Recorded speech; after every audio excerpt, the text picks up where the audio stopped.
Wah, itu dia tadi persembahan silat cekak daripada Pusaka Hanafi. Terima kasih banyak-banyak. Ini satu persembahan pembukaan yang cukup menarik untuk program. Satu program yang juga menarik, program kesedaran keselamatan ataupun Sedar 2022. Ya, kita jemput dua tetamu kita untuk memberi sedikit pendedahan tentang program Sedar Self Defense Awareness. Kita mulakan dengan Encik Rostan yang mungkin boleh memberi sedikit mukadimah kepada program Sedar dan bagaimana seni silat cekak tapi sebenarnya terlibat dalam penganjuran program ini. Terima kasih Darren, Syafiqah. Pertama sekali saya ucapkan terima kasih kepada pihak RTM kerana sudi untuk menjemput kami untuk mempromosikan program Sedar yang kita rancangkan pada 25 bulan 6 akan datang. So jika kita lihat Sedar itu sendiri, sebenarnya satu brand yang cuba kita ketengahkan berkenaan dengan kesedaran. So bila kita cerita bab kesedaran ni, salah satunya kita cuba menekankan kepentingan ataupun kesedaran kepada masyarakat di luar sana tentang betapa pentingnya untuk kita menjaga diri. Dalam konteks ini, kita sebagai NGO silat, kita mempromosikan salah satu bentuk untuk menjaga diri adalah dengan mempelajari silat itu sendiri. Encik Wan sebagai pengarah di sebalik program ini yang juga ada kaitannya dengan jihad kita menentang dadah. Apakah sebenarnya perkaitan yang cuba disampaikan kepada rakyat? Okey, terima kasih kepada Darren dan Syafiqah. Okay. Tentang program ni antara yang jihad tadi tu, dia kita sebab baru ni kita buat satu kerjasama dengan JSJN. So di kesempatan itu kita berganding bahu untuk menggunakan jihad dadah ni untuk menentang penggunaan najis dadah di kalangan rakyat Malaysia ni lah. Itu yang kita sediakan melalui self-defense awareness ni lah. Apa sebenarnya pengisian di dalam program yang disediakan oleh Pusaka Hanafi ini?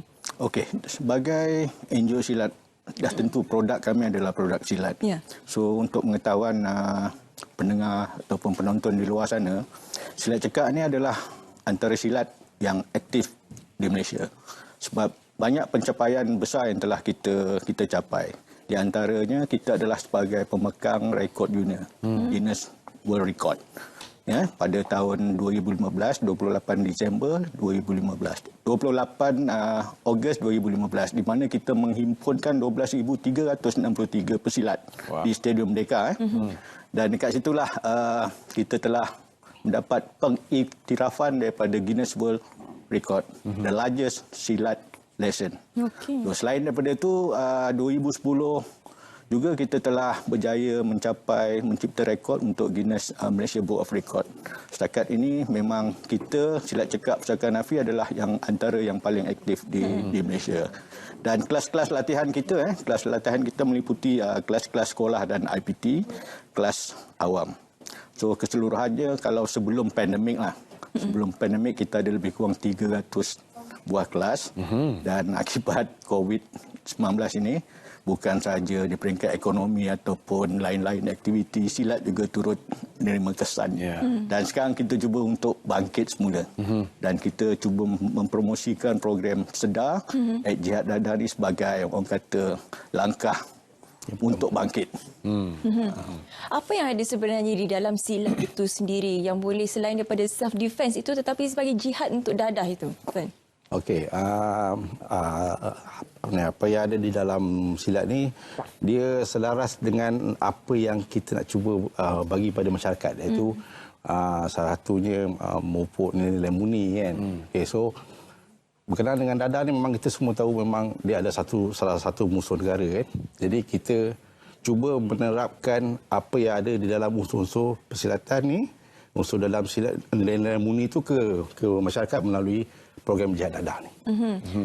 Macam Pusaka Hanafi sendiri, kita tahu di Malaysia ni ada banyak lagi selisih silat ataupun persekutuan yang lain atau persatuan yang lain. Tapi apa yang membezakan Pusaka Hanafi dengan yang lain? Okey, kalau seperti mana kita sedia maklum, silat ni sebenarnya kita ada, kalau bukan ratusan, kita ada ribuan perguruan. Sama ada perguruan kecil ataupun perguruan yang besar. So kami ni boleh dikategorikan sebagai orang kata persatuan yang berada di mainstream lah, yang selalu ke hadapan dalam untuk mempromosikan silat. So apa beza kita dengan silat yang lain? Biasa yang paling jelas sekali adalah perguruan lah.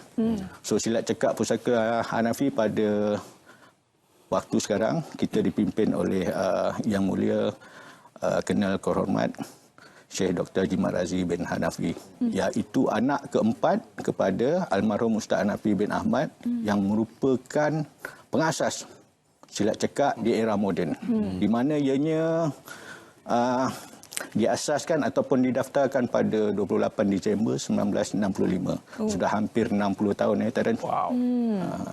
So dari segi perbezaan yang lain, mungkin dari segi pergerakan silat itu sendiri. So silat cekak ni dapat kita simpulkan silat cekak adalah silat tempur. So kita tidak ada tari ataupun bunga. Macam tadi kalau kita tengok masa persembahan tadi, pesilat-silat cekak ini dia berdiri lurus. Dan sistem mata pelajaran kita 99% adalah menunggu serangan. So kita tidak diajar sama sekali untuk menyerang. Sebab pada kita apabila kita menyerang, itu adalah satu sifat ganas. So kita tidak dididik oleh guru mempunyai satu sifat ganas. Itulah dia perbezaan dia. Satu dari segi perguruan dan satu dari segi pergerakan itu sendirilah. Encik Wan, bagaimana kesinambungan seni silat? Disebabkan di era moden ada banyak sebenarnya seni mempertahankan diri lain yang telah mendapat tempat. Ada MMA, ada Muay Thai dan sebagainya. Jadi bagaimana kesinambungan silat? Kesinambungan silat ni pada saya, dia adalah satu benda yang memang perlu di dalam masyarakat. Walaupun di zaman ni banyak masyarakat yang kita tahu, tapi dari segi kesinambungannya dari segi silat ni adalah satu harta budaya orang-orang Melayu tentu sendiri. Jadi saya rasa perlu kita teruskan di zaman era-era moden ni. Kan? Apa di antara pengisian yang ada sepanjang program SEDA ini? Okey, untuk SEDA yang akan kita lancarkan, sebenarnya SEDA ini adalah satu produk antara produk yang baru daripada silat cekak Pusaka Hanafi, sebab kita telah menjalinkan mendapat sokongan daripada Jabatan Siasatan Jenayah Narkotik PDRM dan juga AADK, Agensi Anti Dadah Kebangsaan. So kita telah mengadakan beberapa siri perbincangan dan syukur alhamdulillah kita mendapat orang kata sokongan daripada mereka untuk bersama-sama silat cekak Pusaka Hanafi dalam mempergiatkan ataupun mempromosikan SEDA, Self Defense Awareness at Jihad Dadah. So kalau kita tengok jihad tu sendiri, jihad tu bermakna satu orang kata satu perjuangan ataupun satu usaha ke arah kebaikan. So kalau dalam konteks Islam mungkin dia kita tekankan kepada amar ma'ruf nahi munkar. So makna kita menjalankan kebaikan dan juga kita menentang kemungkaran. So dalam kes ni dadah lah kita tengok sesuatu yang amat bahaya kepada bangsa dan negara. Ada hashtag-hashtag yang sedang digunakan berkaitan dengan program ini, hashtag SEDA, hashtag Jihad Dadah. Jadi kepada semua penonton, kita sebarluaskan mesej ini kepada mereka yang belum lagi sedar tentang program SEDA. Mungkin sedikit pengumuman untuk mewawarkan tentang program ini kepada semua penonton. Selamat pagi Malaysia. Silakan Cik Wan. Okey, program SEDA Jihad Dadah ni akan berlangsung di Wang Sawak Mall pada 25 hari bulan Jun ni, iaitu hujung minggu ni. Jadi dekat dalam tu kita ada bermacam aktiviti lah. Satunya cabutan bertuah, lepas tu ada basking, ada bermacam lagi aktiviti berkenaan dengan pameran JSJN, pameran ADK. So kita minta orang ramai untuk luangkan masa dan lapangkan masa untuk join ke program kita untuk kita sama-sama memeriahkan lagi. Jelaskan saya dah boleh baca Minda Syafiqah. Kita tak ada pesilat wanita. Mana antara empat ni tak ada wanita pun. Untuk pengetahuan mungkin pagi ni tak ada. Tapi sebenarnya kalau ikut statistik lelaki dan wanita dalam silat cekak ni, setakat ni boleh saya katakan 60% daripada ahli kita di IPT sekolah adalah terdiri daripada kaum wanita. Wow. 60% ya. Ialah untuk self defense. Kita wanita perlu ada pertahanan diri, tapi jangan salah gunalah. Sebab dah tahu benda-benda macam ni nanti guna untuk benda lain pula. Betul. Okey, macam Pusaka Hanafi sendiri, bagaimana sebenarnya nak menarik minat belia lah khususnya, sebab macam tadi Terence katakan kita ada banyak lagi self defense yang lain, MMA, Muay Thai. Jadi silat ini bagaimana? Okey, jika kita lihat secara tradisional lah, secara konvensional, kita buat demonstrasi silat, kita buat pengambilan ahli silat. So sedar ni antara satu produk yang kita cuba mendekatkan diri silat ataupun produk silat ni kepada masyarakat. Sebab apa, kita berpandangan bahawa kita tidak boleh bergerak sendirian. Kita bergerak bersama-sama dengan agensi-agensi kerajaan yang lain. So sedar ni adalah satu produk untuk kami menunjukkan apa itu silat dan apakah nilai-nilai yang ada pada silat untuk kita menarik lebih ramai masyarakat di luar sana untuk mempelajari seni bela diri.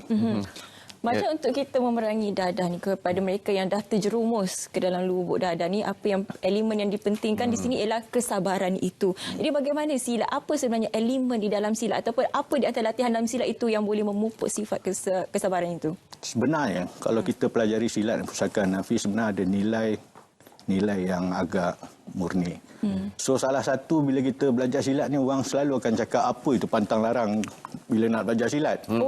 Sebenarnya dalam silat cekak ni kita ada juga pantang larang, tapi pantang larang kita satu, tidak boleh derhaka kepada ibu, tidak boleh derhaka kepada bapa, tidak boleh derhaka kepada guru, tidak boleh bergaduh sesama ahli, tidak boleh mencaci silat layu asli yang lain. Kalau kita kaji secara terperinci 5 pantang larang ni, mak bapak guru adalah dikategorikan sebagai orang yang paling berjasa pada hidup kita. So dekat sini kita konsep mengenang jasa kita tekankan. Sesama ahli tidak boleh bergaduh. Itu konsep perpaduan. Dan tidak boleh mencaci, ni kadang mulut kita jahat. So kita jaga mulut kita agar lebih orang kata perpaduan tu dapat dibina. Dengan elemen-elemen tadi, mak bapak guru tadi, kita harap dalam satu keluarga sebagai nukleus pembangunan kepada masyarakat. So kita harap dengan ada ni hormat kepada mak bapak guru, saya rasa akan membawa satu kebaikan kepada individu itu sendiri dan juga masyarakat. So kita nak buat apa, kita akan fikir mak bapak guru kita. Itu adalah nilai-nilai yang mungkin orang di luar sana tidak nampak ataupun tidak perasan. Sekali lagi kita wawarkan tentang program sedar pada 25 hari bulan ini. Silakan Encik Roslan pula untuk wawarkan. Okey. Program ini kita akan adakan ini sebagai permulaan dan untuk jangka waktu seterusnya kita akan menjelajah di seluruh negara, mungkin sehingga Sabah dan Sarawak. Dan saya mengharapkan agar kami seterusnya akan dapat memanjangkan sedar jihad dadah ini di peringkat sekolah dan juga IPT, dan kami amat mengharapkan sokongan daripada Kementerian Pendidikan dan juga Kementerian Pengajian Tinggi. Dan jangan lupa sebagai permulaan 25 Jun ni di Wangsa Walk, Kuala Lumpur, 10 pagi 5 petang. Berbagai aktiviti dan paling penting datang ramai-ramai. Ada cabutan bertuah. Ada cabutan bertuah. Encik Wan, apakah cabutan bertuahnya? Ada hadiahnya. Mungkin boleh bagi tahu juga kepada keluarga Malaysia macam mana nak menyertai Pusaka Hanafi ni? Okey, hadiah untuk cabutan bertuah ni dia benda besar lah, tapi kita rahsiakan dulu. Kita rahsia. Nak tahu kena ramai-ramai ke Wangsa Walk 25 Jun ini. Terima kasih kepada kedua-dua tetamu kita, Encik Wan Muhammad Zamri, Wan Muhammad Zil, pengarah program sedar atau Jihad Dadah, dan juga Encik Roslan Mimanat, Naib Presiden Persekutuan Seni Silat Cekak Pusaka Ustaz Hanafi Malaysia. Boleh tambah sikit? Ya. Untuk penonton di luar sana, search saja www.pusakahanafi.my. Kita ada Instagram, kita ada TikTok. Ada TikTok. Yang penting juga ada TikTok. Saja Pusaka Hanafi. Baik, terima kasih kepada kedua-duanya kerana sudi bersama dengan kita untuk berkongsi mengenai program sedar ini yang akan berlangsung pada 25 Jun.